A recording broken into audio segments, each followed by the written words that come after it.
Feeding yourself and others with garden produce takes some effort. We'll take you to a local farm where it's their business and way of life. That's next on Great Gardening. We're like producing a serious amount of food. We hope to be able to provide food for the community. I love sharing the garden with others. You can do a lot of fun things with broccoli. All of our students here are involved in gardening. It has a sign on the door that says "My Happy Place," and it really is.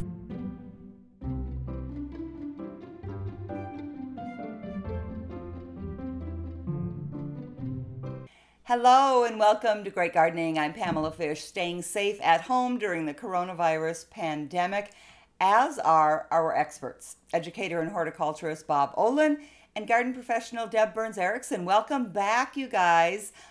Despite the situation, garden season is well underway and really promising to be a pretty active one, don't you think? Oh, I really think it's going to be spectacular. I mean, and Deb can confirm this, but it seems like people are very, very interested. I know some of the seed suppliers that I talked to are out of product already, and it's been pretty interesting start for certain. Yeah, extremely active. With people being home and not having to go to the office, we had a lot of people during the week, and amazing numbers during the week where normally we wouldn't be as busy, mostly the after work, crowd. But it's amazing, and people are really, they just want to get their hands on anything that can help them get through this. Yeah, and of course, plants and flowers are some of the best things to help with that. And we're seeing more bright blooms out there as the days get longer. Here's a picture of some daffodils that Bob shared. Yeah, I love daffodils, Pam. They naturalize is the term. Those were planted about 20 years ago, and they bloom beautifully every spring. And Bob, will you explain that term, to naturalize? Yeah, naturalize just means that they do adapt, and they will recur their bloom. They're able to charge enough of the bulb during the growing season.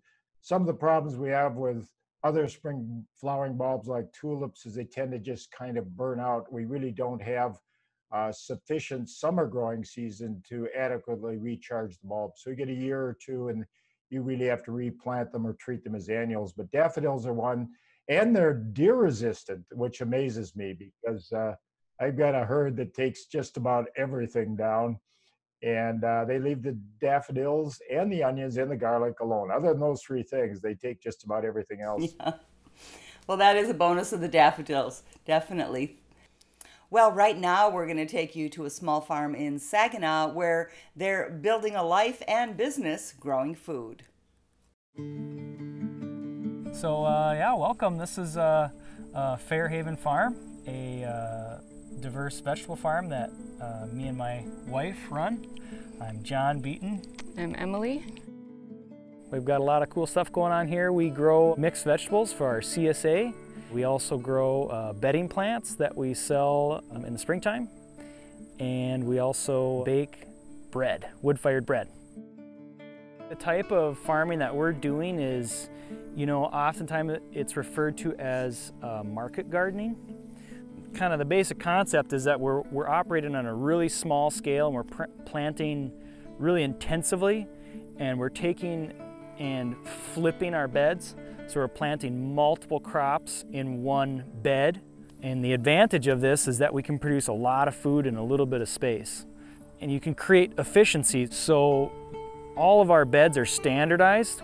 So they're 30 inches wide by 100 feet long.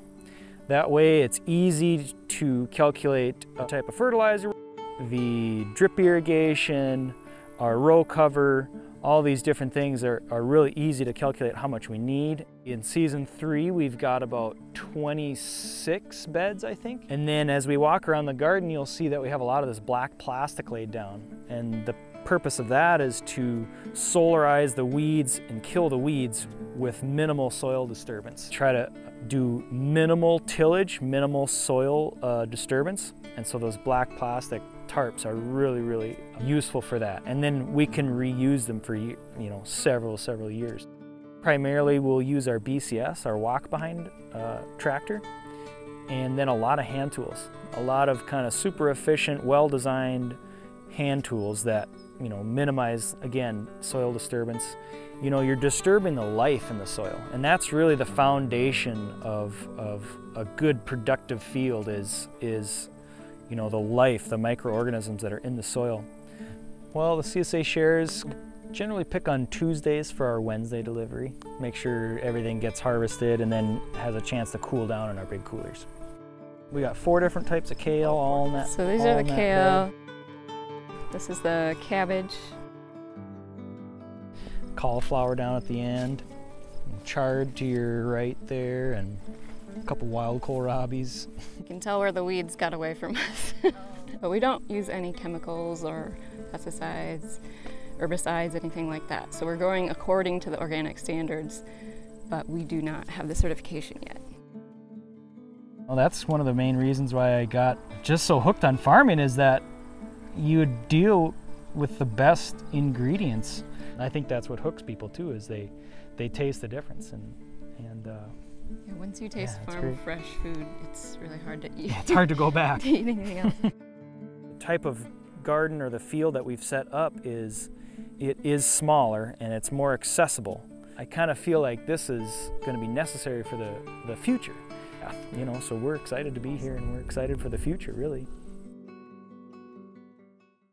We'll have a little bit more from John and Emily coming up later on. You know, Pam, I think this is a trend that we're seeing across the area, probably nationwide, where people are really concerned about where their food is coming from. Food security is a big issue. Food quality and good health are big issues. So we're seeing more and more people that are desiring to source their food supply locally. Right, definitely. Okay, well, time for some questions, you guys. One of them comes with a picture. A couple of them come with pictures, but this first one, how do I get rid of creeping Charlie in my lawn? And Bob, thanks for sharing the photo of the creeping Charlie. It actually looks like a pretty plant, but boy, it's invasive, and Kelly in Renshaw knows it and wants to get rid of it. It's a tough one. When you look at a plant, how it propagates, this one's got it all. It's got seeds, it's got a vigorous root system, it's got underground rhizomes. And I shot that picture this year already. And the thing that surprised me, it's green under the snow. It jumped out so fast. So it really has a competitive advantage. It also thrives in low fertility soils and low light. So the ultimate solution is to open up the property, a little better drainage, a little bit more sunlight so that grass can compete if that's your desired species. I think the big thing, you can cover it. You're going to have to cover it through the growing season, and things like old spent carpeting. It's so vigorous and such a large plant system that if you just get a portion of it that gets exposed to sunlight, it tends to recharge everything else. You pull the mats off and it comes back pretty aggressively. Chemical controls, you can't use your weed and feeds and your other standard broadleaf controls. You're going to have to look for a product that specifically labels creeping Charlie, or what we call ground ivy, not creeping Jenny, totally different plant. And I had a consumer that was confused by that. Creeping Charlie, ground ivy, and what I've found is application in the early fall is the most effective. And now you've kind of burned the plant off with these kinds of products. It comes back. Early fall application, you can get it under control. But ultimately, more sunlight, better drainage, and reseeding with a good shade-tolerant grasses is the solution, I think. All right. Deb, do we get morel mushrooms in this region? Boy, I don't know. I've not seen them, but my region, you know, are rural and we're, you know, colder and more open. So I haven't seen them. I'm not sure more urban if you would see them more, Bob. You know, where I see them is in wooded areas, and we're not going to disclose people's happy hunting grounds because morels, of course, are very valuable. But I happen to know in some of the national forests, they're really kind of a forest mushroom. That's why we don't see them in our open areas or up in the peatland bed, but we certainly see them over in some of the northern Wisconsin areas. I know there's some people that have been very successful in some of the national forests over there. And Bob, when do those usually come out? That's a question from Dawn in Duluth, and she's wondering about the season for those. You know, I think things have to warm up a little bit. They have to emerge. I think you're probably looking at maybe the third week in May through the second week in June. So they're really a very late spring type of mushroom. Okay, back to Fairhaven Farm, where an outdoor oven lets them create food beyond what comes from the field.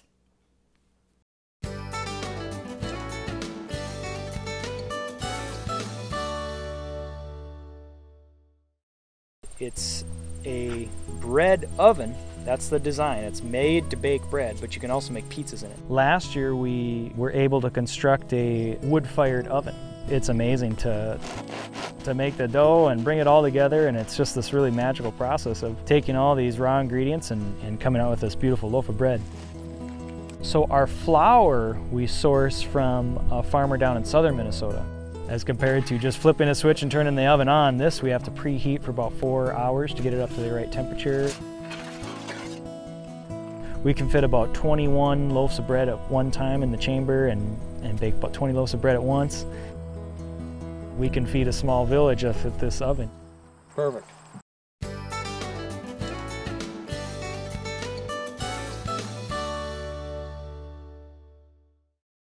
Yeah, that's pretty interesting to be able to offer a bread share as well, and it looks pretty delicious. I know it is. I got a taste of it. Okay, you guys, there are a couple questions about transplanting, and the first one, Deb, comes from somebody who's got a community garden plot, the Arrowhead Community Garden, and they're wondering, is it better to start winter squash seeds in peat pots or seed them directly in the garden? You know, she's concerned about, this is Carrie, she's concerned about the 80 to 90 day maturity needed for the time frame needed for those. Right, they need a long term, and they need warm soil. You know, they need to be at least 60 degrees, that soil does, to get the germination so your seeds don't just dampen off or, you know, rot in the soil or freeze out. But if she starts with peat pots or little transplants, she can put those out, you know, when the soil does warm up, and then transplant them as a whole. Or if they're in the peat pot, they're great because then they go right in. But just don't disturb the roots. And then hopefully you'll have really good success. Like we put 4 seeds to a transplant, so then you can thin them later. Or if you have loss, if you lose a couple to your hill, which your hills are about 4 feet apart, depending on the variety and if it's a bush variety or if it's a really big one. And so then that way you'll have good success and you'll have enough days to get there. And there will be transplant shock.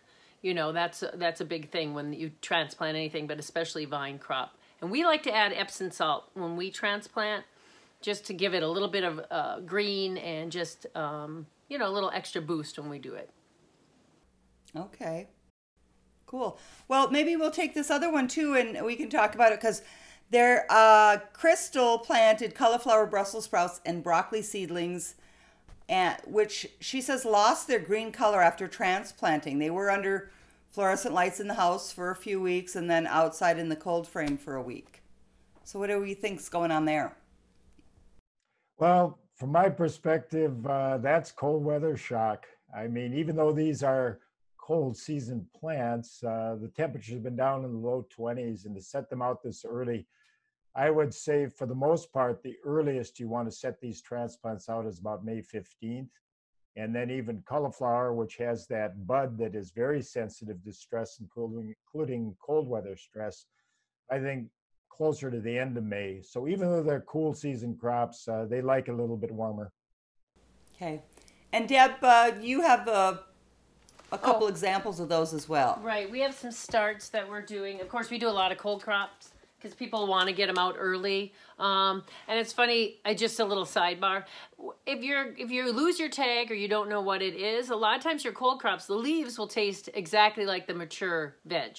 So if you're if you're confused between your broccoli and your cabbage, but you can tell broccoli has a little curl to its leaf, or your cabbage, you can do a little taste test when you're putting it in so you know which it is if you lose your tag, but just for fun.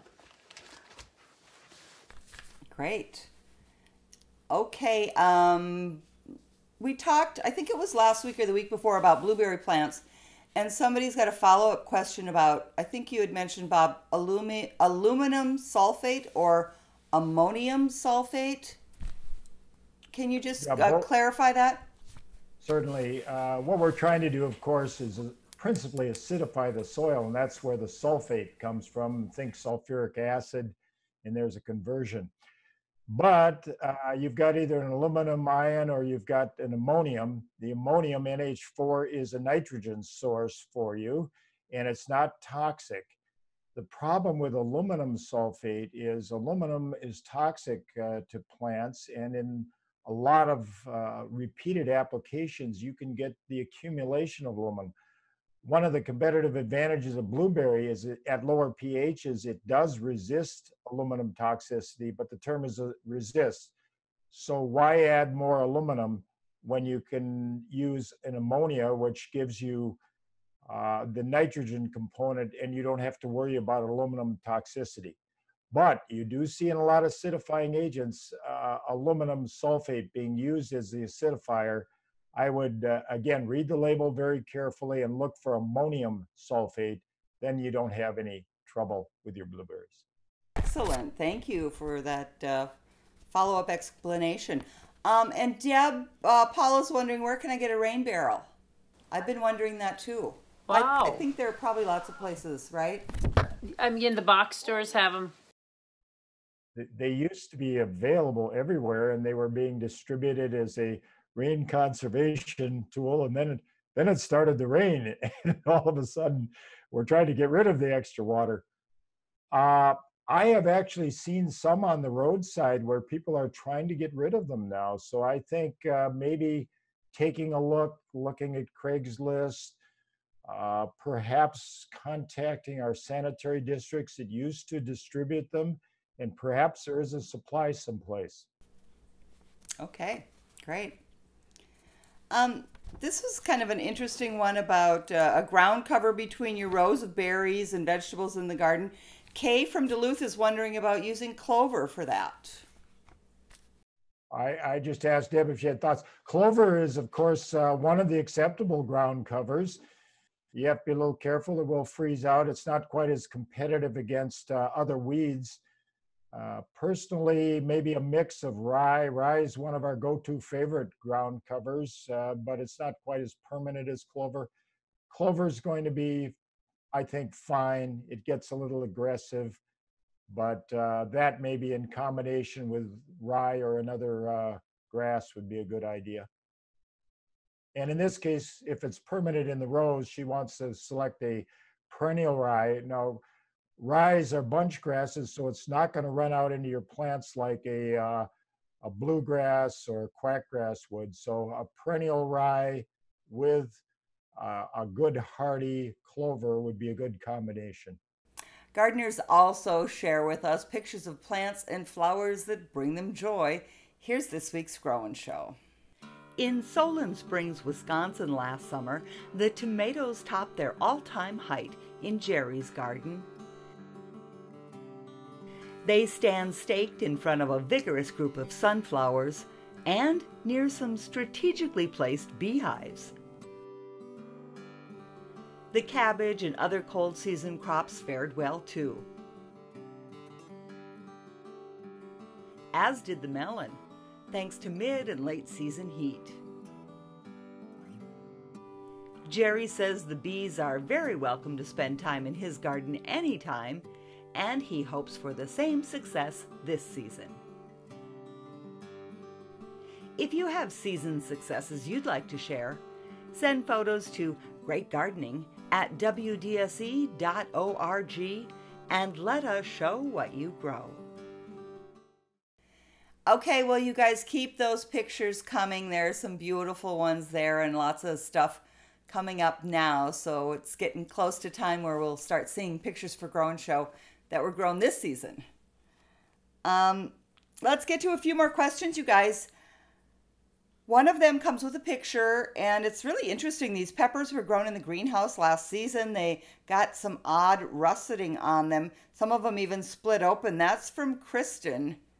And you could see the photos that she shared that really show what was happening and the results. Yeah, it was pretty devastating to her. She had some really nice pepper crops, and then some insect or mite moved in and really ruined her entire crop. You know, in a greenhouse setting like that, we can see that kind of damage. You'll see a little rusting out in the field, and that is insect or mite damage that kind of attacks just as that fruit is beginning to form and set up. When it gets severe like that, it oftentimes is mite damage. Mites are very difficult to control. They're not insects, so you stay away from your insecticidal. Well, insecticidal soap may work because that just clogs the respiratory passages, but stay away from insecticides. They're not going to be helpful. I think eliminating all weeds and eliminating any other flowering plants, and if it's a hobby greenhouse, let it go cold in the winter and freeze down. And that's going to be her best advice. She might want to stay away from pepper crop for a year, let it freeze down, and then come back at it again. Okay, great. Let's see. There's a question about a worm in the radishes and how to prevent that. That's from Jan and Stan in Duluth. Bob, have you seen that? That's root maggot. One of the real challenges we all have with the radish crop and a few other crops, rutabagas as well. Let the soil warm up and cover with a spun polyester blanket like Reme, non-chemical way that actually works pretty well, but you can't seed and then cover because the insect isn't out of the ground because they get trapped underneath that lovely blanket and they have a field day anyway. So seed, let things emerge, let the insect emerge from the soil, and then cover maybe about in early June or so with a product like Reme or spun polyester insect control blankets. Excellent. No chemicals available to the homeowner right now for control right now of that pest. All right. Terry from Duluth is wondering how long I should soak a bare root tree before planting. Deb? Well, when we get ours in, we like to soak them and put them in it's like mulch and water together for at least 24 hours. And then they can absorb some of the moisture. But we also like to spray the buds. Make sure you don't just completely worry about the root. And of course you do need to rehydrate the root. But then also the buds, give them a little foliar water so that they can break easier. Because sometimes, they can be really dry also, as dry as the roots. Okay, great. And then, Bob, another one about that darn spotted winged Drosophila. Does that overwinter in the raspberry plants? That's from Diane. It does not overwinter in the plants. There's been quite a bit of research and discussion. Some years it will overwinter in our soil. Most of the time, apparently, it gets blown in from other parts of the country, the Southwest and so forth. So it's both has established itself and it gets, for the most part, blown in. Once again, it's a later season pest that does attack the raspberries. And real quickly, my advice, if you're not going to exclude, is just pick every second day. Don't wait for the third day. Pick every second day, pick up all the ripe fruit that may hit the ground, get your crop immediately to refrigerated or frozen, and then don't worry about it particularly. It's not going to be harmful. And if it does get away from you, there's always raspberry jam and raspberry juice available. Okay, we hope that everybody checks our website for more Great Gardening information and past episodes. And you can follow us on Instagram at Great Gardening WDSE. Deb, Bob, big thank you to the both of you for your suggestions and the wisdom of your experience. Deb, looking forward to a nice, busy week. Yep, I think so. The pace that people are on, we just keep planting, we keep seeding. My dad is diligent. He's in the greenhouse filling it up almost daily. He's a little out of control, but he's a farmer. That's what they do, Bob. That's good. That's great. All right.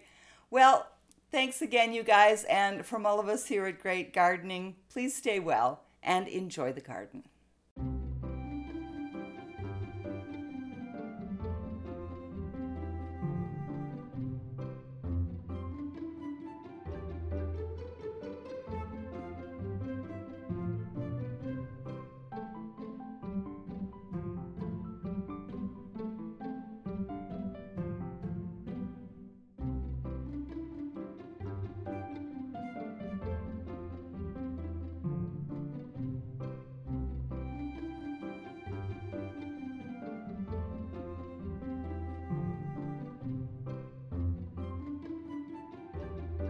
Funding for Great Gardening is brought to you by the Arts and Cultural Heritage Fund and the citizens of Minnesota.